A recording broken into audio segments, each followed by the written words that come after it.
Bismillahirrahmanirrahim. Assalamualaikum warahmatullahi wabarakatuh. Alhamdulillah, salatu wassalamu ala rasulillah wa ala alihi wa ashabihi wa mawalah. Hadirat, ibu-ibu yang dirahmati oleh Allah subhanahu wa ta'ala. Alhamdulillah, puji dan syukur kita panjatkan kepada Allah subhanahu wa ta'ala. Di tengah kesibukan kita semua, Allah memberikan kita kesempatan untuk bisa berkumpul dalam rangka untuk mempelajari syariat kita dan apa yang ditorehkan oleh Al-Imam Ibnu Qayyim rahimahullah dalam kitabnya Ad-Da' wa Dawa tentang bahaya-bahaya atau dampak-dampak buruk dari kemaksiatan. Yang dampak-dampak ini hendaknya kita baca ulang-ulang, kita hadirkan dalam diri kita agar kita kuat dalam meninggalkan kemaksiatan dan tidak berani mendekati kemaksiatan. Karena kita hidup di zaman yang faktor-faktor maksiat begitu banyak. Hal-hal yang buat kita terlena begitu besar. Kesenangan-kesenangan di depan mata, bahkan dalam genggaman tangan. Sehingga seorang kalau tidak merenungkan akan bahaya dampak maksiat, terkadang dia mudah terjerumus dan memandang remeh maksiat yang dia lakukan. Masih banyak sekali dampak maksiat yang disebutkan oleh Ibnu Qayyim rahimahullah. Namun pada kesempatan ini kita ringkas beberapa poin ya, agar kita bisa masuk pada bab berikutnya. Silakan buka halaman 33. Faslun min atharidz dzunub wal ma'asi fil ardi. Fasal halaman 33 tentang dampak dosa-dosa dan maksiat di atas muka bumi. Beliau berkata, wa min atharidz dzunubi wal ma'asi, di antara dampak-dampak dosa-dosa dan kemaksiatan, annaha tuhditsu fil ardi anwa'an minal fasadi fil miyahi wal hawa'i waz zuru'i wath thimari wal masakin. Bahwasanya dosa-dosa tersebut memunculkan di atas muka bumi berbagai macam kerusakan.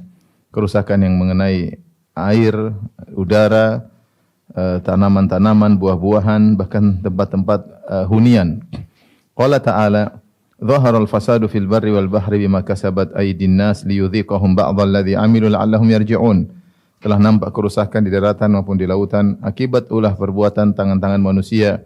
Allah nampakkan kerusakan tersebut liyudhiqahum, agar Allah membuat mereka merasakan ba'dhal ladzi amilu, sebagian dari dampak yang mereka lakukan. La'allahum yarji'un, semoga mereka sadar. Ini dalil yang sangat tegas bahwasanya seluruh kerusakan yang terjadi di atas muka bumi terkait dengan air, terkait dengan udara, terkait dengan tanaman, terkait dengan buah-buahan, terkait dengan lokasi hunian, semuanya adalah akibat maksiat. Mungkin seorang ketika bermaksiat dia tidak menentukan apa sih saya cuma satu orang bermaksiat. Apakah maksiat saya akan pengaruhi kejadian atau peristiwa-peristiwa alam? Yang berpikir seperti itu mungkin bukan kita sendiri atau bukan dia sendiri. Semua orang melakukan maksiat tidak memikirkan akan hal ini. Tapi ketika terakumulasi begitu banyak orang bermaksiat, maka terjadilah apa yang terjadi. Terjadi apa yang terjadi. Oleh karena ketika terjadi malapetaka, bencana, nasihat yang paling terbaik adalah segera kembali kepada Allah Subhanahu wa taala. Namun kita dapati hampir jarang ada dai-dai yang berani menyampaikan akan hal ini. Ketika terjadi kerusakan, bencana, malapetaka, wabah, mereka selalu kembalikan kepada sebab-sebab duniawi. Ini adalah perkara biasa, ini karena pergantian musim, ini karena ini karena ini karena pergerakan lempeng kerak bumi, tabrakan dan macam-macam, tabrakan lempeng kerak bumi, pergeseran, sehingga tidak dikembalikan kepada akibat dosa-dosa yang dilakukan ya. Padahal sudah jelas Allah menyatakan tidaklah ada kerusakan di atas muka bumi, di daratan, di lautan, kecuali akibat perbuatan manusia. Maka ini adalah menunjukkan dampak maksiat yang bukan hanya mengenai diri kita sendiri, bahkan bisa berdampak secara umum, Maka ketika timbul malapetaka atau bahaya, maka ini menandakan bahwasanya banyak orang yang sudah terjerumus dalam kemaksiatan sehingga Allah munculkan kerusakan-kerusakan tersebut. Kemudian juga Ibnu Qayyim berkata, wa min ta'thiril ma'asi fil ardi, dan di antara dampak maksiat di atas muka bumi, ma yahillu biha minal khasfi waz zalazil wa yamhaqu barakataha. Apa yang menimpa di atas muka bumi berupa al-khasf. Al-khasf itu lengser ya, begitu lengser orang tenggelam dalam bumi. Waz zalazil itu gempa. Wa yamhaqu barakataha, dan Allah menghilangkan keberkahan bumi itu sendiri. Waqad marra Rasulullah sallallahu alaihi wasallam ala diyari Thamud.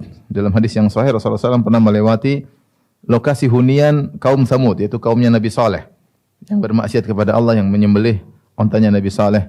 Famana'ahum min dukhuli diyarihim, maka Rasulullah SAW melarang para sahabat untuk masuk ke dalam hunian mereka, lokasi hunian mereka, illa wa hum bakun, kecuali masuk dalam kondisi menangis. Demikian juga min syurbi miyahim, Rasulullah juga melarang untuk minum dari sumber air yang ada di lokasi hunian kaum Thamud tersebut. Wa minal istisqa'i min abarihim, demikian juga untuk mengambil air dari sumur-sumur yang masih tersisa di situ. Masih ada sumur-sumur, masih ada air, Rasulullah melarang untuk mengambil air dari sumur-sumur tersebut. Hatta amara an yu'lifa al-ajinu alladhi ujina an yu'lafa al-ajinu alladhi ujina bimiyahihim linnawadhih. Sampai Nabi SAW menyuruh adonan roti yang sudah dibuat dari tepung, dari gandum dicampur dengan air, maka jangan dimakan tapi diberikan kepada onta-onta, dijadikan makanan hewan. Li ta'thiri syu'mil ma'siyah fil ma', karena maksiat itu punya pengaruh dalam air.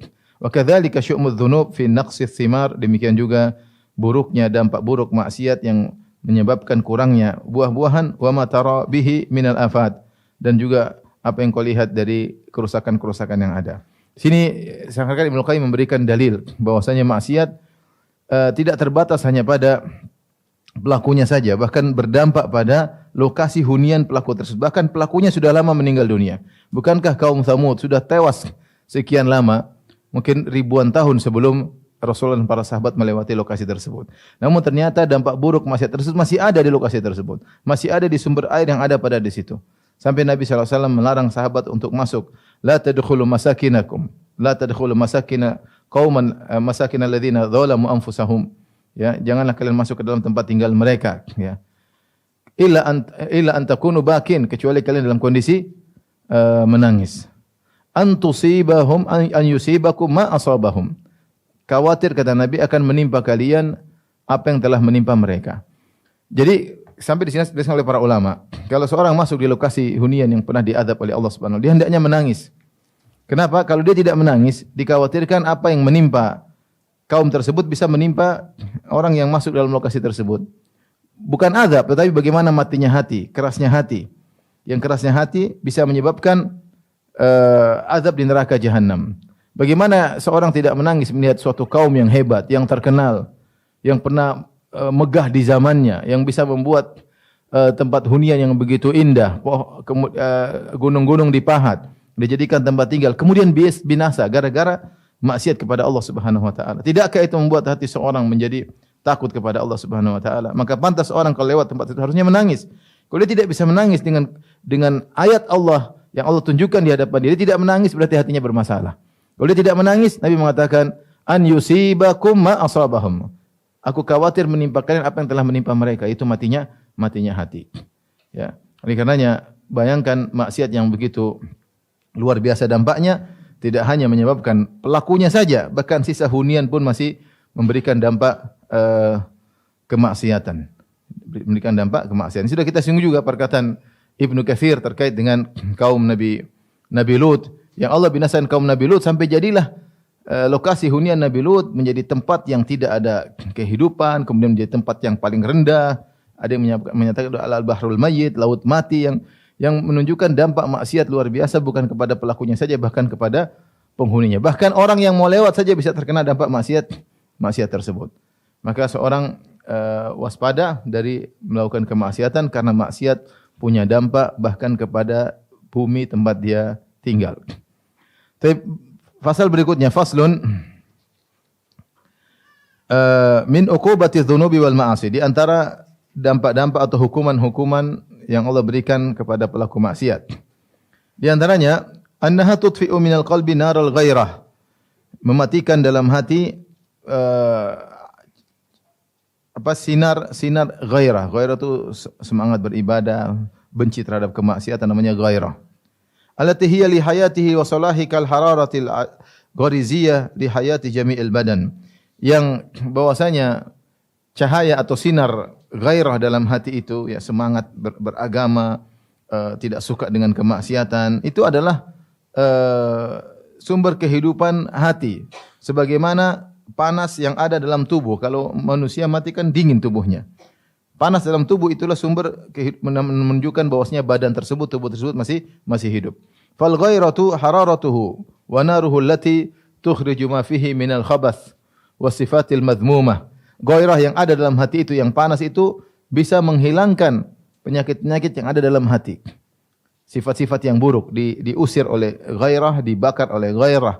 Kama yukhrijul kir khabathal dhahabi wal fiddah. Sebagaimana alat pandai besi bisa menghilangkan karatan-karatan emas dan perak, kotoran-kotoran emas dan perak kalau dibakar dengan alat pandai besi maka akan hilang kotoran-kotoran tersebut. Demikian juga al-hadid dan juga kotoran emas, perak maupun besi. Wa asyrafun nasi wa alahum himmatan ashadduhum ghairatan ala nafsihi wa khassatihi wa ummin nas. Orang yang paling mulia, yang paling tinggi kedudukannya. Orang yang paling mulia dan yang paling tinggi semangatnya adalah orang yang paling besar ghairahnya terhadap dirinya, terhadap khassatihi itu keluarganya, orang yang sekitarnya dan juga kepada keumuman manusia. Jadi kita ghairah itu apa? Lihat ibadah semangat, lihat maksiat kita ada kebencian, itu namanya ghairah. Ya. Dan itu kalau ada sifat itu dalam diri kita itu bagus. Karena kalau ada keburukan akan diusir oleh ghairah. Ya, ada keburukan karena dia suka dengan ketaatan dan dibenci dengan kemaksiatan. Tapi kalau orang suka bermaksiat, itu lama-lama redup mulai hilang. Lama-lama jadi biasa ya. Contoh misalnya sederhana, ada orang mungkin dia suka nonton film, misalnya film Korea. Di situ lihat laki-laki perempuan pacaran. Lama-lama lihat anaknya pacaran biasa aja. Dia sering nonton orang-orang pacaran. Lihat juga misalnya nonton film tersebut, suami selingkuh, istri selingkuh. Lihat orang selingkuh biasa aja. Dalam film juga selingkuh biasa aja. Kenapa? Sudah sering dia melihat apa? Maksiat. Sehingga gairah tersebut hilang dari dirinya. Tidak marah, tidak murka. Anaknya canda-canda sama laki-laki, dia cuek-cuekin aja. Dia tidak cemburu, dia tidak marah. Kenapa? Karena terlalu banyak maksiat yang dia lihat, maksiat yang dia lakukan.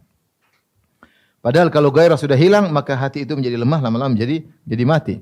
Dan racun-racun bisa masuk mudah dalam hati tersebut. Wa fi sahih, dalam hadis yang sahih annahu qala, Rasulullah SAW bersabda di dalam Sahih Bukhari dan Sahih Muslim, la ahadun aghyaru minallah, tidak ada yang lebih besar gairah daripada Allah Subhanahu wa taala. Ya. Allah lebih tidak suka kalau ada orang bermaksiat. Min ajli dzalika harramal fawahish.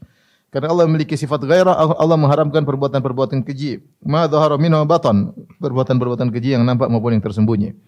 Wala ahadun ahabbu ilaihi al-udhru minallah, dan tidak ada seorang pun yang lebih mencintai uzur daripada Allah Subhanahu wa taala. Allah lebih suka memberi uzur. Min ajli dzalika arsala rusula mubasysyirin mundzirin, karenanya Allah mengutus para rasul untuk beri kabar gembira dan untuk beri peringatan supaya uzur hilang, supaya hujjah ditegakkan. Wala ahadun ahabbu ilail madhu minallah wa min ajli dzalika athna ala nafsihi, dan tidak ada yang lebih suka untuk dipuji seperti Allah. Oleh karenanya Allah memuji dirinya sendiri. Allah suka hamba-hambanya memuji Allah Subhanahu wa taala. Baik, di antara yang jadi perhatikan dalam hadis ini adalah la ahadun aghyaru minallah, tidak ada yang lebih gairah daripada Allah, makanya Allah mengharamkan perbuatan-perbuatan keji. Jika dalam diri kita masih ada kebencian terhadap maksiat, enggak suka lihat kemaksiatan, itu berarti hati kita masih hidup, panas hati kita masih ada. Tapi kalau sudah hati kita mati, lihat orang maksiat biasa saja, dingin saja, ya, hambar saja, ini masalah. Berarti kita terlalu banyak maksiat. Wa min uqubatiha, di antara hukuman terhadap akibat maksiat, dhahabul haya alladhi huwa maddatu hayatil qalb. Hilangnya rasa malu yang dia merupakan sumber kehidupan hati. Wa huwa aslu kulli khairin, dan rasa malu adalah asal dari segala kebaikan. Wa dhahabuhu dhahabul khairu ajma'ihi, dan hilangnya rasa malu maka hilanglah seluruh kebaikan, totalitas hilang semuanya. Wa fi sahih, jadi dalam sahih dari Nabi SAW beliau bersabda, al-haya'u khairun kulluhu, rasa malu adalah kebaikan seluruhnya. Kata Ibnu Qayyim, kalau seorang sering maksiat maka rasa malunya semakin berkurang, semakin tidak punya malu. Kalau semakin terus bermaksiat, malunya hilang. Kalau malunya sudah hilang, maka kebaikan seluruhnya hilang darinya. Wa qala sallallahu alaihi wasallam, Rasulullah SAW juga bersabda, inna mimma adrakan nasu min kalabin nubuwatil ula, di antara nasihat-nasihat yang didapati oleh masyarakat dari nasihat perkataan para nabi sebelumnya, artinya nasihat ini bukan dari nabi saja, bahkan sudah ada sejak nabi-nabi sebelumnya. Idza lam tastahi fasna' ma syi'ta, kalau kau tidak malu lakukan yang kau kehendaki. Kalau tidak punya malu silakan lakukan apa yang kau kehendaki. Wal maksudnya anna dzunuba tudhaiful haya'a minal abdi, sungguhnya dosa-dosa yang dilakukan akan meredupkan rasa malu dari hati seseorang, dari hamba. Hatta rubbaman salakha minhu bil kulliyah, dan bisa jadi rasa malu tersebut keluar darinya secara totalitas. Hatta innahu rubbama la yata'atharu bi ilmin nas bi su'i halihi, dan bahkan bisa jadi dia tidak terpengaruh meskipun orang-orang tahu tentang buruknya kondisi dia tidak ada masalah. Kalau orang kan kalau melakukan maksiat malu dilihat orang. Orang melakukan maksiat malu didengar orang. Ini cuek aja, cuek bebek. Orang-orang tahu enggak ada masalah. Kenapa? Rasa malunya sudah hilang. Wala bitila'ihim alaih, dan dia tidak perlu orang-orang lihat dia apa yang dia lakukan. Bal, kata Ibnu Qayyim, katsirun minhum yukhbiru an halihi wa qubhi ma yaf'alu. Bahkan banyak di antara mereka saking tidak punya malunya justru mengabarkan kepada orang lain tentang maksiat yang dia lakukan, tentang keburukan yang dia lakukan. Bahkan dia bangga akan itu semua. Wal hamilu lahu ala dzalik. Ini perkara yang aneh. Ada orang kok bangga dengan maksiatnya, cerita tentang maksiatnya. Kok bisa demikian? Faktornya adalah insilahuhu minal haya, karena dia sudah lepas dari rasa malu secara totalitas. Wa idza wasala al-'abdu ila hadhil hal, jika seorang hamba telah sampai pada derajat ini, tidak punya rasa malu, lam yabqa fi salahi matma'un, maka tidak diharapkan lagi untuk bisa baik kembali. Wa min uqubati dzunub, dan di antara dampak dari maksiat, annaha tud'ifu fil qalbi ta'dhimar rabb, ini bahaya ini. Membuat hati menjadi lemah dalam mengagungkan Allah. Ini masalah sekarang kita hadapi. Kurang mengagungkan Allah Subhanahu wa taala. Orang kalau mengagungkan Allah, dia mendengar azan dia langsung berangkat untuk salat. Dia ada pengagungan. Mendengar Allahu Akbar, dia mengagungkan Allah. Mendengar ayat dilantunkan, dia mendengar. Ada pengagungan terhadap Allah. Mendengar hadis qala Rasulullah sallallahu, maka dia serius mendengar. Ini utusan Allah yang sedang berbicara, ya. Tapi itu mulai redup, mulai hilang. Dan itu bahkan menimpa kepada sebagian para pelajar yang belajar agama, belajar materi, ngerti teori, tapi pengagungan terhadap Allah kurang. Malas-malasan, ibadah malas, bangun malam malas, ya. Dengar azan asal-asalan, nanti sudah qomat berkemudian buru-buru pergi ke masjid. Ini menimpa banyak orang. Bisa jadi karena maksiat yang mereka lakukan. Karena kalau maksiat dilakukan, pengagungan terhadap Allah semakin berkurang, ya. Mendengar azan seperti biasa-biasa saja, padahal panggilan dari Allah Subhanahu wa taala. Wa tud'ifu waqarahu fil qalbil abdi wala bud, dan akan meredupkan, melemahkan keagungan Allah dalam hati seorang hamba, dan pasti terjadi. Orang yang maksiat pasti pengagungannya terhadap Allah semakin kurang. Sya'a am aba, dia mau atau tidak mau, pasti pengagungan terhadap Allah berkurang. Walau tamakkana waqarullahi wa 'azamatu fi qalbil abdi lama tajarra'a ala ma'asihi. Seandainya kalau pengagungan Allah benar-benar bercokol dalam hatinya, terpatri dalam hatinya, dan keagungan Allah, kebesaran Allah terpatri dalam hatinya, maka dia tidak akan berani melakukan kemaksiatan. Semakin dia berani bermaksiat, pengagungan terhadap Allah semakin turun. Cek aja dia akhirnya ibadahnya kelihatan, ya. Malas, tidak semangat, ya. Dia kenapa? Karena kurang mengagungkan Allah Subhanahu wa taala. Ayat-ayat dibaca dia cuek-cuek aja, hadis dibaca dia cuek-cuek saja. Dia lupa bahwasanya firman Tuhan. Dia sedang mendengar firman Tuhan. Tuhan adalah penciptanya, yang menentukan nasibnya, yang memberi rezeki kepadanya, yang menghidupkan dan mematikannya, tapi tidak ada pengagungan. Kenapa? Karena sering bermaksiat kepada Allah Subhanahu wa taala. Tapi kita loncat halaman 36. Wa min uqubatiha, dan di antara dampak dari bermaksiat kepada Allah, annaha tud'ifu sayral qalbi ila Allah wa daril akhirah. Melemahkan perjalanan hati menuju Allah dan hari akhirat. Hati sudah berjalan terus menuju Allah, menuju akhirat. Semakin fokus kepada hari akhirat, semakin mulai meninggalkan dunia. Orientasinya semakin terfokus kepada akhirat. Dunia semakin dia gampangkan, semakin dia lemahkan. Dia terus berjalan menuju Allah, semakin dekat dengan Allah, tiba-tiba dia maksiat, maka akhirnya memperlambat. Mulailah dia mundur marah kepada dunia. Mulailah dia semakin jauh dari Allah Subhanahu wa taala. Saya kemarin tadi malam baru ngobrol sama sebagian kawan tentang bagaimana nasib sebagian anak-anak kita yang belajar. Bayangkan anak masuk pondok 10 tahun, 15 tahun belajar hafal Quran, kemudian dia maksiat, nonton film sejam, film enggak benar, rusak semua yang dia lakukan. Perjalanan dia menuju Allah hancur seluruhnya gara-gara tonton yang tidak benar. Wa'udzubillah. Ya. Bagaimana seorang wanita yang soleha, seorang laki yang soleh, sudah selama ini berjuang salat malam, kemudian dia bikin hubungan yang tidak benar, selingkuh dengan yang tidak halal baginya, rusak semuanya. Perjalanan dia yang dia sudah perjuangkan, sudah mendekat sama Allah, sebentar lagi dia sudah luar biasa hancur semuanya. Gara-gara syahwat sesaat yang dia inginkan. Rusak. Bayangkan orang tiap hari baca Quran, lihat Quran itu nonton film Korea berseri-seri. Gimana enggak rusak? Rusak. Sehingga dia tidak mudah untuk dekat dengan Allah. Ya. Perjalanan menuju akhirat semakin lambat. Pikirannya mulai dunia. Mending dunia yang dia pikirkan dunia yang mubah. Yang dipikirkan dunia maksiat. Dia mau cari kesana kesini mencari dunia maksiat. Maka semakin jauhlah dia dari hari akhirat. Ini sangat berbahaya. Maksiat membuat kita perjalanan seorang menuju Allah, hatinya menuju Allah terhambat, melemah, bahkan bisa terputus. Fadzambu imma an yumital qalba. Maka dosa itu kalau tidak mematikan hati, au yumridahu maradan makhufan, maka bisa membuat dia sakit dengan sakit yang dikhawatirkan, yang berbahaya. Au yudhi'afa quwwatahu, atau melemahkan hati tersebut, walabud, dan pasti. Cuma 3 kemungkinan kalau seorang melakukan maksiat. Nah, kalau melakukan maksiat kita mikir-mikir, ya Allah saya sudah berusaha, sudah berjuang, kemudian mundur lagi. Ya Allah saya sudah. Kalau enggak hati mati, hati sakit dengan sakit yang parah, atau hati tersebut lemah dari perjalanan yang menuju Allah Subhanahu wa taala. Hatta yantahiya dha'fuhu ila al-asya'i tsamaniyati allati ista'adha minha an-nabiy sallallahu alaihi wasallam, sampai di antaranya lemahnya hati teraplikasikan dalam 8 perkara yang Nabi sallallahu alaihi wasallam, 8 penyakit yang Rasulullah SAW berlindung darinya. Apa 8 penyakit tersebut? Al-hammu wal hazanu wal ajzu wal kaslu wal jubnu wal bukhlu wa dhala'ud daini wa ghalabatur rijal. Di antara dampak maksiat al-ham, gelisah melulu, al-hazan, al-huznu, hazanu atau huznu, dua-duanya boleh.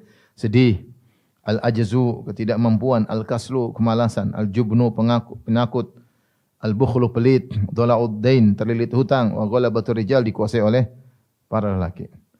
Wa kullu itsnain minha qarinan, dan 2 perkara dari masing-masing ini adalah 2 yang saling bergandengan.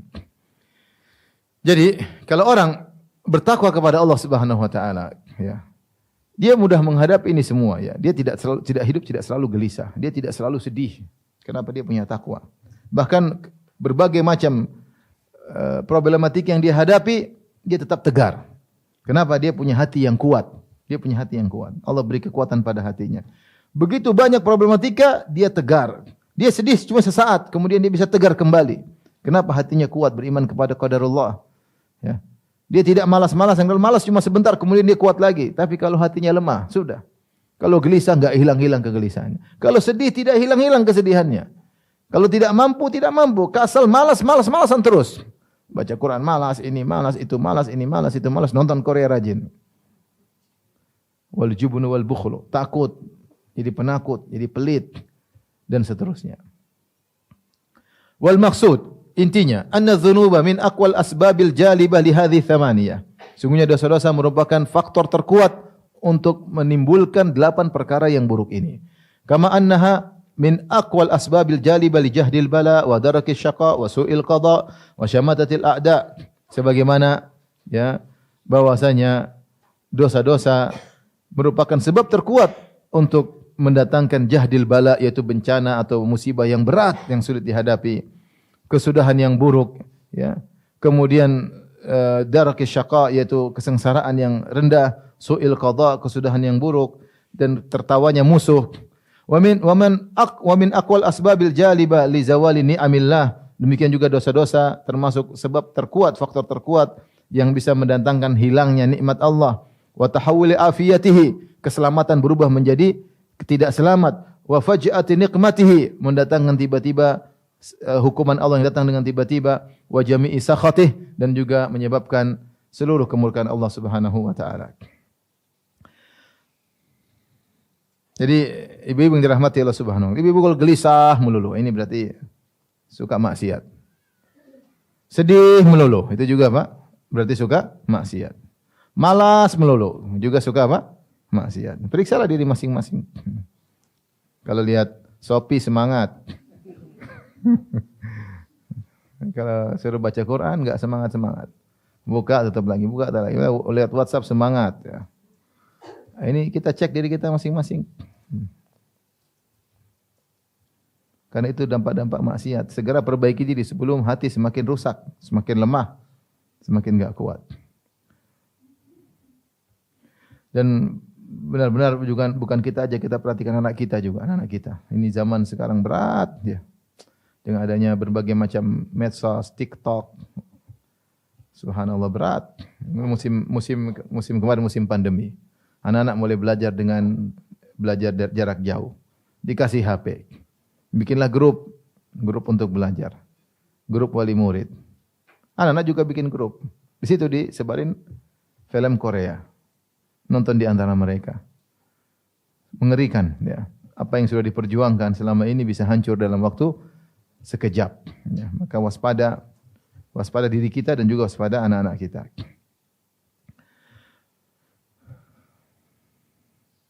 Betapa banyak wali murid yang mengeluh. Anaknya di pondok luar biasa, masuk di sekolah biasa hancur-hancuran. Hancur-hancuran laki-laki maupun perempuan. Mengerikan.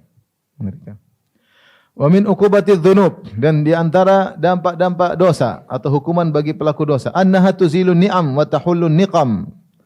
Dia menyebabkan hilangnya kenikmatan-kenikmatan, wa tuhillun niqama, dan mendatangkan bencana-bencana. Nikmat yang ada hilang diganti dengan bencana-bencana. Wa qad qala ta'ala, Allah berfirman, "Wa ma asabakum min musibatin fabima kasabat aydikum wa ya'fu an katsir." Musibah apapun yang menimpa kalian, itu akibat ulah perbuatan kalian, dan Allah maafkan banyak dari dosa-dosa kalian. Artinya apa? Kalau Allah timpakan setiap maksiat yang kalian lakukan, Allah timpakan musibah, hancurlah sehancur-hancurnya kalian. Tapi Allah beri dampak sebagian saja. Itu masih banyak yang Allah maafkan. Tidak semua maksiat yang kita lakukan langsung berdampak seketika itu juga. Hanya sebagian.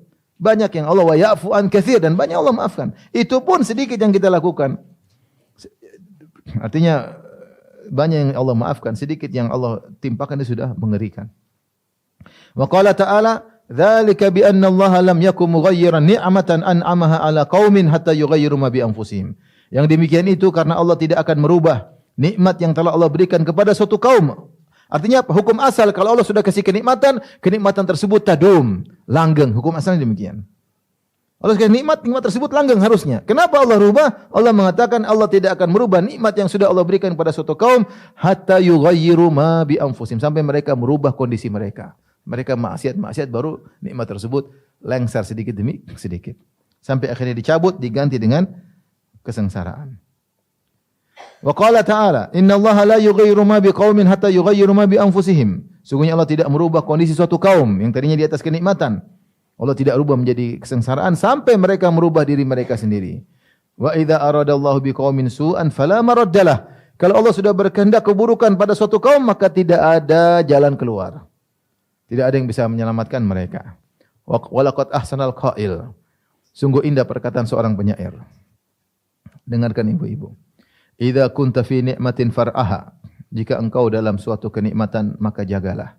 Fa innal ma'asiya tuzilun ni'am. Sungguhnya maksiat itu menghilangkan kenikmatan-kenikmatan. Wa hutha bi ta'ati rabbil ibadi. Jagalah, ikatlah, jagalah ketaatan, jagalah kenikmatan-kenikmatan yang kau rasakan dengan ketaatan kepada Rabbil ibad. Fa Rabbul ibadi sari'un niqam. Ingatlah bahwasanya Rabbul ibad yaitu Allah Subhanahu wa taala, sang pencipta seluruh makhluk, sangat cepat siksaannya. Wa iyyaka wadh-dhulma mahma istata'ta. Waspadalah engkau, jauhilah kezaliman semampumu, semaksimal mungkin. Jangan menzalimi siapapun. Fa dzulmul ibadi syadidul wakham.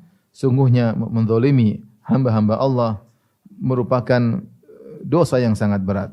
Wasafir biqalbika bainal wara. Bersafarlah dengan hatimu, yaitu lihatlah sekelilingmu di antara manusia-manusia yang ada. Litubsira athara man qad zalam.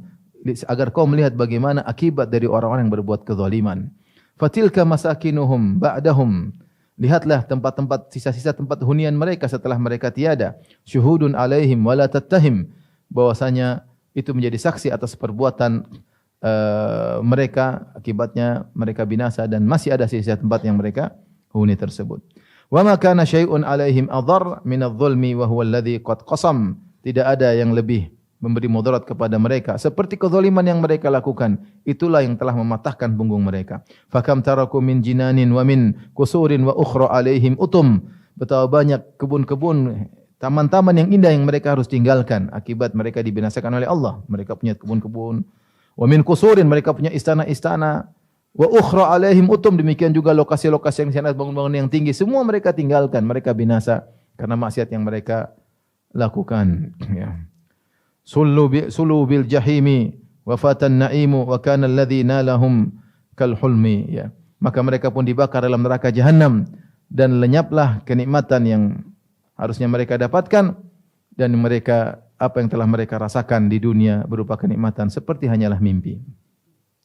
Oleh karenanya kalau kita dapat nikmat dari Allah, ada kebahagiaan, alhamdulillah anak-anak soleh dan soleha, istri penyayang, suami taat kepada Allah Subhanahu wa taala, itu nikmat, hukum asalnya dia langgeng.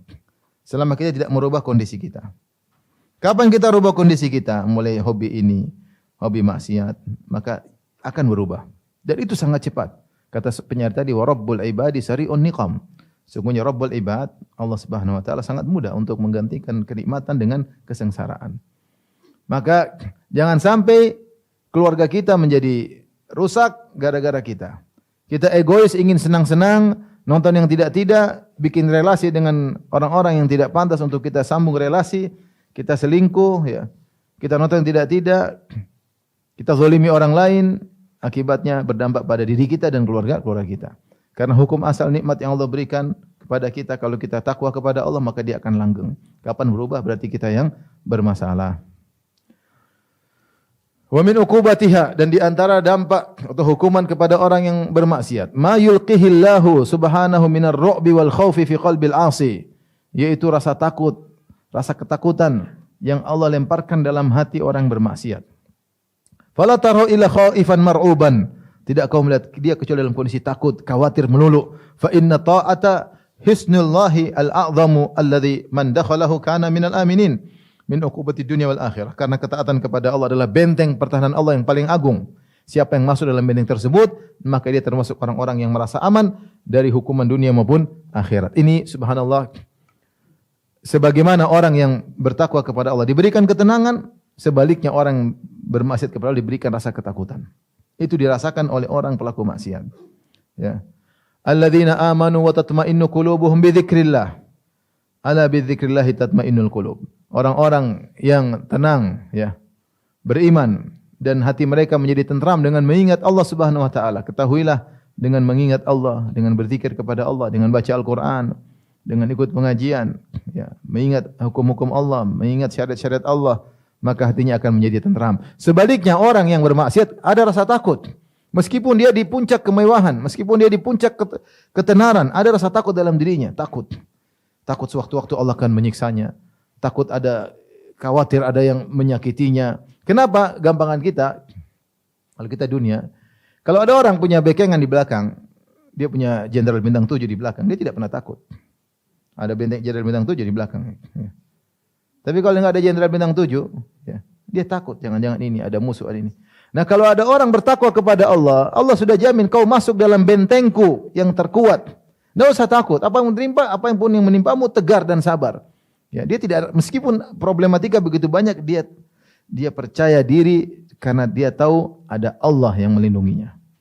Karena selama ini dia taat kepada Allah Subhanahu wa taala. Bayangkan seorang di pagi hari, dia bangun misalnya di Jogja. Jam 4 dia bangun setengah 4 atau bangun jam 3. Kemudian dia salat malam. Dia berdoa kepada Allah. Kemudian dia berzikir istighfar. Azan berkumandang, kemudian pergi ke masjid. Kemudian nunggu qomat dia baca Quran. Kemudian dia salat. Kemudian dia salat subuh. Kemudian habis itu salat subuh, kemudian dia zikir pagi petang. Kira-kira dia merasa nyaman enggak? Nyaman. Tidak ada rasa ketakutan, enggak ada. Enggak ada rasa ketakutan. Tapi bagaimana orang yang sebelum tidur nonton Korea terus tidur. Bangun sudah qomat. Salat cepat-cepat terus tidur lagi. Nonton macam-macam. Gimana hati tidak gelisah? Di antara sebab kemaksiatan kegelisahan, tidak mungkin dihindari, pasti gelisah. Kita pernah dulu mungkin terjerumus dalam hal yang buruk, kita merasakan hal tersebut. Bahwasanya kemaksiatan mendatangkan kegelisahan, hilang rasa aman dan tentram, rasa ketakutan. Allah yang kasih rasa ketakutan tersebut. Kenapa? Karena kita melanggar perintah-perintah Allah. Tapi kalau seorang bertakwa kepada Allah, saya sudah bertakwa sama Allah. Alhamdulillah, Allah berikan taufik untuk bisa salat subuh berjamaah. Ya, kata Nabi sallallahu alaihi wasallam, "Man shalal fajar fahuwa fi dhimmatillah." Siapa yang salat subuh, dia dalam tanggungan Allah Subhanahu wa taala. Rasa tentram, aman. Hati menjadi tentram, tidak rasa ketakutan. Adapun orang pelaku maksiat, meskipun dia di puncak ketenaran, meskipun dia di puncak jabatan, meskipun dilindungi oleh bodyguard yang begitu banyak, hatinya pasti tidak tenang. Gelisah selalu. Takut inilah, takut anulah, takut inilah. Takut. Kenapa? Maksiat yang dia lakukan.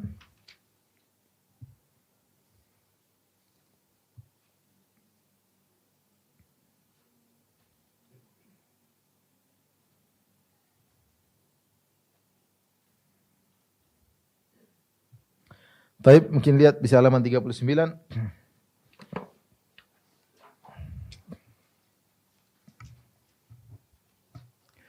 Wa min uqubatiha, dan di antara dampak melakukan kemaksiatan, annaha tusaghirun nafsa wa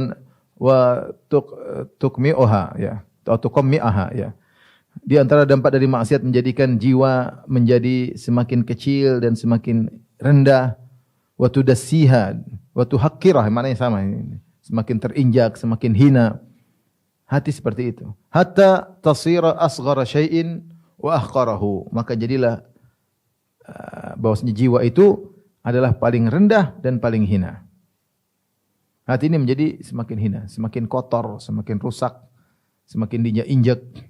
Kama anna ta'ata tunammiha, sebagaimana ketaatan menjadikan jiwa semakin besar, wa tuzakiha, semakin mensucikannya, wa tukabbiruha, menjadikan dia semakin besar. Qala Allah Ta'ala, Allah berfirman, qad aflaha man zakkaha.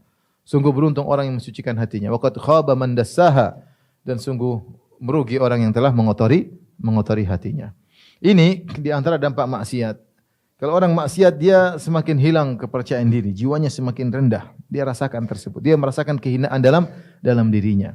Hatinya semakin kotor. Mungkin orang semua menghormati dia. Mungkin semua orang hormat sama dia, tapi dia mendapat dalam dirinya kehinaan apa? Kehinaan jiwanya. Mungkin dia bentak-bentak orang, mungkin dia maki-maki orang, tapi dia rasakan dalam dirinya hatinya semakin hina. Kapan dia mulai ingat akhirat, hatinya tahu dia hatinya hina dan dina. Oleh karenanya seorang ya jangan merendahkan dan menghinakan hatinya. Jangan merusak kesucian apa? Jiwanya. Jadikanlah jiwanya jiwa yang mulia dengan mensucikannya dan ketaatan kepada Allah Subhanahu wa taala. Ini hukuman yang didapati oleh setiap orang yang tenggelam dalam kemaksiatan. Wa min uqubatiha, dan di antara dampak dari maksiat, anal 'asi daiman fi asri syaitanihi wa sijni syahwatihi. Bahwasanya pelaku maksiat senantiasa berada dalam tawanan syaitannya dan menjadi dipenjara oleh syahwatnya. Jadi tawanan syaitan dan tawanan syahwatnya. Dan ini subhanallah terjadi. Wa idza quyidal qalbu taraqathul afatu min kulli janibin bihasbi quyudihi. Dan jika hati sudah terbelenggu, dia tidak bisa bergerak apa-apa, maka berbagai macam kekurangan akan menimpanya, berbagai macam penyakit akan menerpanya, dan dia tidak bisa bergerak karena dia terbelenggu dengan syahwat dan syaitannya. Wa mathalul qalbi mathalut ta'ir kullama ala ba'uda anil afat. Perumpamaan hati seperti burung, semakin dia terbang tinggi, dia semakin jauh dari bahaya-bahaya. Wa kullama nazala ihtawashathu al afat. Maka dia akan mudah terkena dengan penyakit-penyakit atau bahaya-bahaya. Wa aslu hadza kullihi, dan akar dari segala ini, annal qalba kullama kana ab'ada minallahi kanatil afatu ilaihi asra. Semakin jiwa semakin jauh dari Allah, semakin hati jauh dari Allah, maka penyakit-penyakit semakin cepat untuk menimpanya. Wa kullama qaruba minallah ba'udat anil afat. Semakin dia dekat dengan Allah, semakin jauh dari penyakit-penyakit dan mara bahaya. Dan ini subhanallah, lihatlah bagaimana orang yang sudah terjebak dalam maksiat. Dia menjadi tawanan syahwatnya. Syahwat dia tidak bisa apa-apa. Syahwatnya ingin nonton, dia akan nonton. Syahwatnya ingin bermaksiat, dia akan bermaksiat. Dia sudah kecanduan. Jadi dia tawanan syahwatnya. Waliyadzubillah, ini hati yang paling sengsara. Kemana-mana dia hanya menjadi tawanan syahwatnya. Dan kita tahu syahwat memerintahkan kepada yang buruk. Kalau dia tidak melakukan kemaksiatan, dia akan merana. Dia merasa tersakiti. Kenapa? Dia sudah ditawan oleh syahwatnya. Dan betapa banyak orang terjumpa dalam hal ini. Candu tidak bisa dia terlepas dari tawanan syahwatnya. Syaitan sudah membelenggunya. Waliyadzubillah ya. Kita lanjut, wa min uqubatiha sukutul jahi wal manzilati wal karamati indallah wa inda khalqihi. Dan di antara dampak dari maksiat, jatuhlah kedudukan dan manzilah dan kemuliaan pelaku maksiat di sisi Allah. Allah sudah tidak menghargai dia lagi. Jatuh kedudukannya. Demikian juga di sisi makhluk-makhluk Allah. Makhluk-makhluk Allah sudah tidak menghargai dia lagi. Kenapa? Fa inna akramal khalqi indallahi atqahum. Yang paling mulia di sisi Allah di antara makhluk-makhluknya adalah yang paling bertakwa kepada Allah. Wa aqrabahum minhu manzilatan atwa'uhum lahu. dan yang paling dekat kedudukannya dengan Allah, yang paling taat di antara mereka kepada Allah. Wa ala qadri ta'atil abdi lahu takunu manzilatuhu indahu. Sebagaimana kadar ketaatan seorang hamba dengan Allah, disitulah kedudukan dia di sisi Allah. Fa idza asahu, kalau dia bermaksiat kepada Allah, wa khalafa amrahu, kemudian dia menyelisih perintah Allah, saqata an ainihi, maka dia jatuh di mata Allah. Fa asqatahu min qulubi ibadi, maka dia pun akan dijatuhkan dari mata-mata para hambanya. Maksudnya Ibnu Qayyim menjelaskan, bukankah Allah berfirman, inna akramakum indallahi atqakum, yang paling mulia di sisi Allah adalah yang paling bertakwa di antara kalian. Semakin seorang bertakwa, dia semakin dekat dengan Allah. Semakin dekat dengan Allah, semakin mulia di sisi Allah Subhanahu wa taala. Kapan dia bermaksiat, dia semakin jatuh, semakin jatuh, semakin jatuh. Maka percuma jika seorang sudah jatuh di mata Allah. Meskipun hartanya banyak, meskipun dia tenar, tapi jatuh di mata Allah, di mata Tuhan yang menciptakan, maka tidak ada faedah baginya. Dan lama-lama dia pun akan jatuh di mata masyarakat. Masyarakat tidak akan menghormati dia. Masyarakat akan merendahkan dia. Kenapa? Dia terjerumus dalam bergelimang dalam kemaksiatan. Apa artinya hidup ini kalau ternyata kita hina di hadapan Allah? Ibu yang dirahmati Allah Subhanahu wa taala. Apa artinya hidup ini? Apa artinya kemewahan yang kita miliki kalau kita hina di hadapan Allah? Apa artinya orang-orang hormat sama kita kalau ternyata kita hina di hadapan Allah Subhanahu wa taala? Apa artinya kita memiliki pegawai yang banyak kalau kita hina di hadapan Allah Subhanahu wa taala? Apa artinya kecantikan yang kita miliki kalau ternyata kita hina di hadapan Allah Subhanahu wa taala? Oleh karenanya seorang jangan menjatuhkan dirinya di hadapan Allah. Kita bisa saja memandang orang, saya kadang renungkan, misalnya ada seorang, kita lihat dia rendah, ya. Dari sisi ekonomi rendah, tapi ternyata dia dekat dengan Allah. Kenapa? Dia bertakwa kepada Allah. Dia suka sujud kepada Allah Subhanahu wa taala. Dari sisi ekonomi mobilnya jelek, mungkin enggak punya mobil, rumahnya reot, kemudian motornya rusak-rusak. Kita pandang, namanya manusia pandang dari sisi dunia, ya, orang rendah. Tapi ternyata dia sangat mulia di sisi Allah Subhanahu wa taala. Kenapa? Dia suka sujud kepada Allah. Maka urusan kemuliaan Allah yang lebih tahu, ya. Allah yang lebih tahu. Maka jangan pernah kita merasa diri kita tinggi, sementara ketakwaan kita masih terus bermasalah. Enggak usah jauh-jauh. Misalnya kita punya pembantu lah. Pembantu mungkin depan kita dia hina, mungkin dia agak bodoh, mungkin dia agak enggak ngerti-ngerti, dibilangin A, dia pahamnya B. Tapi lihat bagaimana ketakwaan dia salat 5 waktu. Dia gajinya 100%, dia kirim untuk orang tuanya. Yang belum bisa kita lakukan. Terus kita masih merasa lebih mulia daripada dia. Mungkin secara ekonomi jelas kita mulia dia, jadi kita yang gaji dia, tapi belum tentu kita lebih baik daripada dia.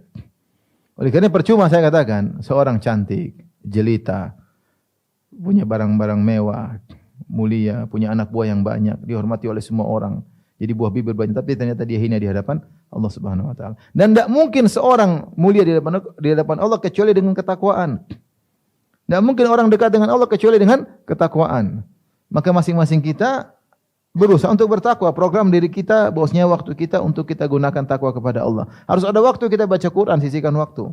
Harus ada waktu kita berzikir, subhanallah, alhamdulillah, wala ilallah, astaghfirullah. Harus ada waktu. Jangan waktu-waktu berlalu, enggak ada Quran kita baca, enggak ada zikir yang kita ucapkan, enggak ada kajian yang kita dengarkan. Bagaimana kita mulia di hadapan Allah sementara kita seperti itu?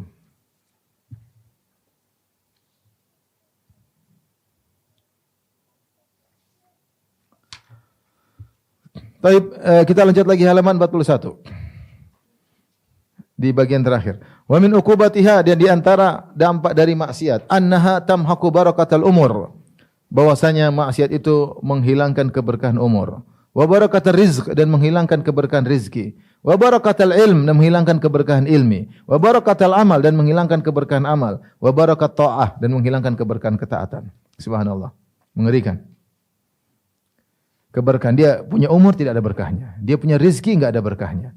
Dia berilmu tidak ada berkahnya. Dia beramal tidak ada berkahnya. Dia taat, ketaatan tersebut nihil, sirna. Wa bil jumlah tamhaqu barakatad din wa dunya. Secara umum maksiat itu menghilangkan keberkahan agama dan keberkahan dunia. Fala tajidu aqalla barakatin fi umrihi wa dinihi wa dunyahu mimman asallah. Maka kau tidak akan mendapati yang lebih rendah keberkahan dalam umur, agama dan dunianya dari orang yang bermaksiat. Orang bermaksiat yang paling rendah keberkahannya. Wa ma muhiqatil barakatu minal ardi illa bima asil khalqi. Sudah kita bahas sebelumnya, tidaklah keberkahan dunia dihilangkan kecuali akibat maksiat yang dilakukan oleh para pelaku maksiat. Allah berfirman, "Walau anna ahlal qura amanu wattaqau la fatahna 'alaihim barakatim minas sama'i wal ard." Seandainya penduduk negeri, suatu penduduk negeri beriman dan bertakwa, sungguh kami akan bukakan bagi mereka keberkahan dari langit dan bumi, ya. Kemudian beliau berkata setelah menyebutkan hadis, "Walaisat sa'atur rizqi wal amali bi kasratihi." Bukanlah lapangnya bagusnya rizki dan amal dengan banyaknya rizki dan amal tersebut. Wala tulul umri bi kasrati syuhuri. Bukanlah panjangnya umur dengan banyaknya bulan-bulan yang dilewati, wal a'wam dan tahun-tahun dilewati. Walakin sa'atur rizki wal umri bil barakati fihi. Tetapi kelapangan rizki dan umur adalah jika diberkahi oleh Allah Subhanahu wa taala. Ini poin yang penting yang perlu kita renungkan, terutama dalam poin barakatil ilmi, keberkahan ilmu. Ibu-ibu yang dirahmati Allah Subhanahu wa taala, di antara ibu mungkin ada para thalibatul ilm, para penuntut ilmu. Kita lihat kenyataan yang ada. Ada sebagian orang yang mungkin punya ilmu, mungkin luas, mungkin nahwunya bagus, sorofnya bagus, hafalannya banyak, tapi tidak ada keberkahan dalam ilmunya. Kenapa? Dia pasti melakukan kemaksiatan. Sehingga ilmu yang dia miliki hanya untuk menampilkan kesombongan yang dia tersimpan dalam hatinya. Hanya bikin keributan di antara kaum muslimin. Hanya digunakan ilmunya untuk merendahkan orang lain. Ya. Ilmunya menjadikan dia ujub dan gurur, dia terpedaya. Ya. Ini contoh keberkahan dicabut dari ilmu yang dimiliki. Dia punya ilmu tapi tidak berkah. Adakah orang seperti itu? Banyak. Apalagi di dunia maya kita lihat, kasihan orang ini ilmu banyak tapi seperti ini. Kasihan. Ilmu yang dia miliki tidak membuat dia beramal soleh. Hanya sekedar teori yang akan menjadi beban bagi dia hari kiamat kelak. Karena dia akan ditanya oleh Allah Subhanahu wa taala tentang ilmunya. Apa yang dia amalkan dari ilmu tersebut. Dia tidak beramal. Kenapa? Ilmunya tidak berkah. Kenapa tidak berkah ilmunya? Karena dia tukang maksiat. Maka ini jadi renungan bagi kita semua. Kita semua belajar. Yang tinggal di kompleks, Masya Allah, kompleks ilmu. Tapi apakah ilmu yang kita pelajari berkah? Itu jadi pertanyaan kita. Kalau kita isi dengan maksiat, pasti tidak berkah. Dan sudah banyak contoh. Ilmu yang dimiliki seorang hanya membuat dia semakin binasa. Semakin dia dimurkai oleh Allah Subhanahu wa taala. Bikin keributan sana sini. Bikin masalah sana sini. Kesombongan yang memecah belah umat. Waliyadzubillah. Egoisnya menjadikan ribut di sana sini. Ya. Ilmunya tidak berkah. Kalau ditanya hafal ini, hafal ini, hafal anu, hafal ini, hafal anu. Enggak ada faedah ilmunya. Kenapa? Di balik itu pasti dia melakukan maksiat yang mungkin tidak kelihatan oleh banyak orang. Berkahnya hilang. Ya. Demikian juga rezeki. Seorang rezeki kalau berkahnya hilang percuma. Ini banyak, itu banyak, tapi enggak ada berkahnya. Umur panjang juga, tapi kalau enggak ada berkahnya percuma. Bangga umur sampai 80 tahun, bangga umur sampai sekian puluh tahun, percuma. Yang jadi patokan bukan masalah panjang umurmu, tapi bagaimana kualitas umur yang kau miliki. Saya sering sampaikan bagaimana Sa'ad bin Mu'adz radhiyallahu taala anhu yang masuk Islam cuma sekitar 7 atau 6 tahun. Masuk Islam kira-kira tahun 12 kenabian sebelum hijrah, kemudian wafat pada tahun 5 Hijriah. Umur Islam dia cuma 6 tahun atau 7 tahun. Tapi ketika dia meninggal, maka Rasulullah SAW berkata, "Ihtazza arsyur Rahman bimauti Sa'ad." Arsy Allah bergetar karena wafatnya Sa'ad bin Mu'adz. Kenapa? Umurnya berkualitas. Umurnya berkualitas. Maka percuma seorang umurnya panjang tapi ternyata tidak berkualitas. Kenapa? Keberkahan telah dicabut oleh Allah Subhanahu wa taala. Baik. Di antara hukuman maksiat, lihat halaman 42 di bagian bawah. Wa min uqubatiha annaha tujarri'u 'alal 'abdi man lam yakun yatajarra'u 'alaihi. Maksiat membuat sebagian orang berani kepada dia yang sebelumnya orang-orang tersebut tidak berani sama dia. Maksiat membuat sebagian orang berani kepadanya, kepada pelaku maksiat yang sebelumnya orang-orang tersebut tidak berani kepadanya. Qala ba'du salaf, sebagian salaf berkata, "Inilah a'sillaha, sungguhnya aku bermaksiat kepada Allah. Fa'arifu dzalika fi khuluqi imra'ati wa dabbati, maka aku lihat dampaknya pada akhlak istriku dan akhlak tungganganku." Artinya apa? Istrinya tadinya taat, kemudian menjadi tidak taat. Tunggangan yang tadinya patuh kalau diarahkan, ternyata tunggangannya tidak patuh. Dia rasa ini maksiat yang dia lakukan. Ini istrinya dan tunggangan yang tadinya taat kepada dia tidak taat lagi, mulai berani sama dia. Wa kadzalika yajtari alaihi awliyaul amr bil uqubah. Maka kita dapati sebagian orang yang tadinya bahkan penguasa segan sama dia, penguasa tidak segan lagi. Berani menghukumnya dan yang lainnya. Allati in adalu fiha aqamu alaihi hududallah wa tashtari alaihi nafsuhu fatata'assadu alaihi wa tasta'sibu alaihi falau aradaha li khairin lam tutawi'hu wa lam tanqat lahu wa tasuquhu ila ma fihi halakuhu sya'a am aba. Wa dzalika anna ta'ata hisnur rabbi tabaraka wa ta'ala alladhi man dakhalahu kana minal aminin. Dia mengatakan, lihatlah auliaul amr ya berani melakukan memberi hukuman kepadanya. Yang jika mereka adil, maka dia akan menegakkan hukum-hukum Allah kepada orang tersebut. Yang tadinya mungkin segan, ya. Yang tadinya mungkin dia tidak bermaksiat. Ketika bermaksiat mungkin ketangkap, akhirnya dihukum gara-gara maksiat yang dia lakukan.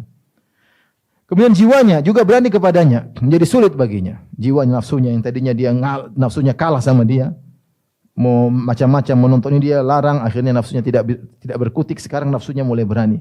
Kenapa? Dia sudah mulai bermaksiat, menjadi sulit baginya. Kalau dia ingin jiwanya untuk kebaikan, nafsunya tidak mau. Ayo kita ke masjid, jiwanya enggak mau. Ayo baca Quran, enggak mau. Mulai berani sama dia. Jangankan orang jauh, hatinya saja mulai berani sama dia. Bahkan dia yang digeret, ayo kita nonton Korea. Nonton Korea. Asyik ini nonton berita gibah namimah. Ya. Jiwanya tidak tunduk lagi kepada dia. Hal ini kenapa? Karena ketaatan merupakan benteng dari Allah Subhanahu wa taala. Siapa yang masuk dalamnya maka dia akan aman. Yang keluar dari benteng Allah maka tidak aman.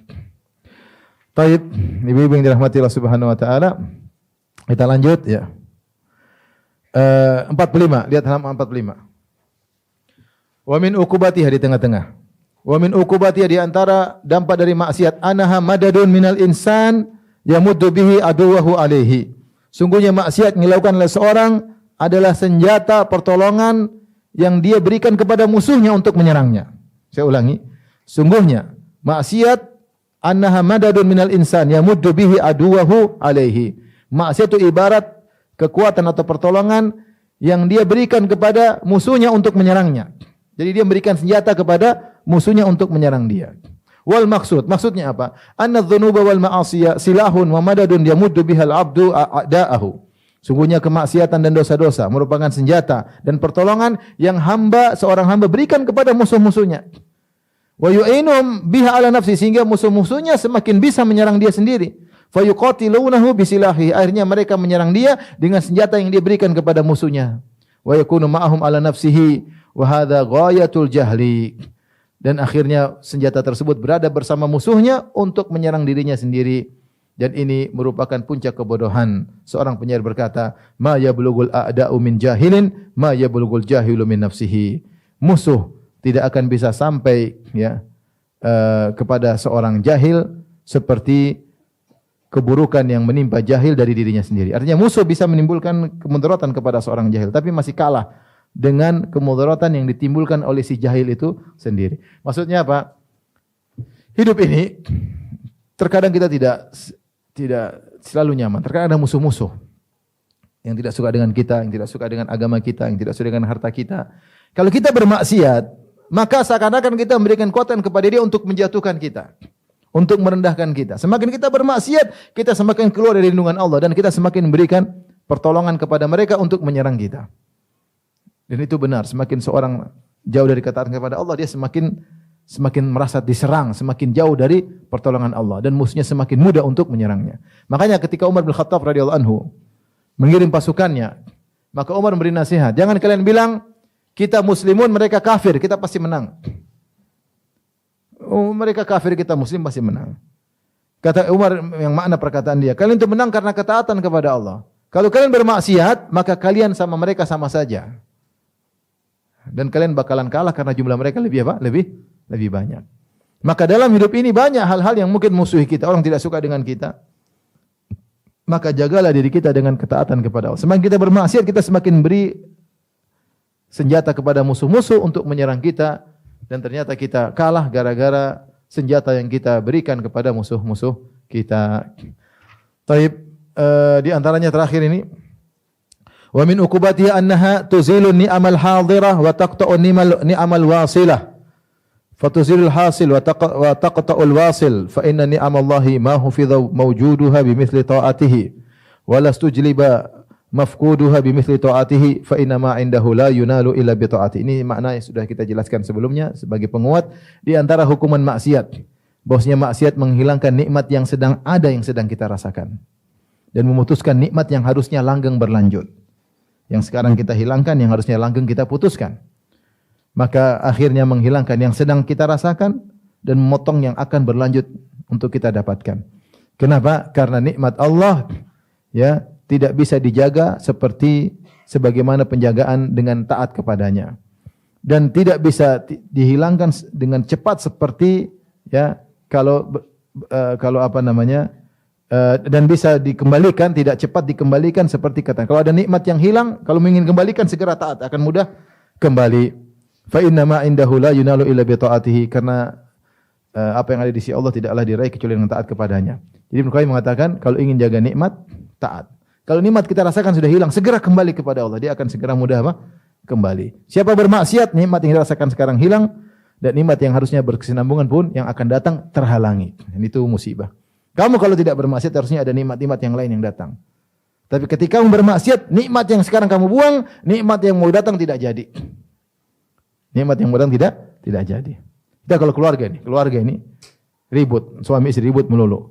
Nikmat yang ada, kebahagiaan hilang, yang harusnya ada yang lain yang mau datang enggak jadi. Ya, kenapa? Karena kita bermaksiat kepada Allah Subhanahu wa taala. Maka seorang memikirkan hal ini agar tidak bermaksiat. Ketahuilah nikmat yang kau rasakan sekarang ini, kalau kau bermaksiat hilang. Dan sungguhnya ada nikmat-nikmat lain yang Allah siapkan untukmu tidak jadi datang gara-gara kau bermaksiat. Wallahu ta'ala bisawab, demikian saja. Wabillahi taufiq. Assalamualaikum warahmatullahi wabarakatuh.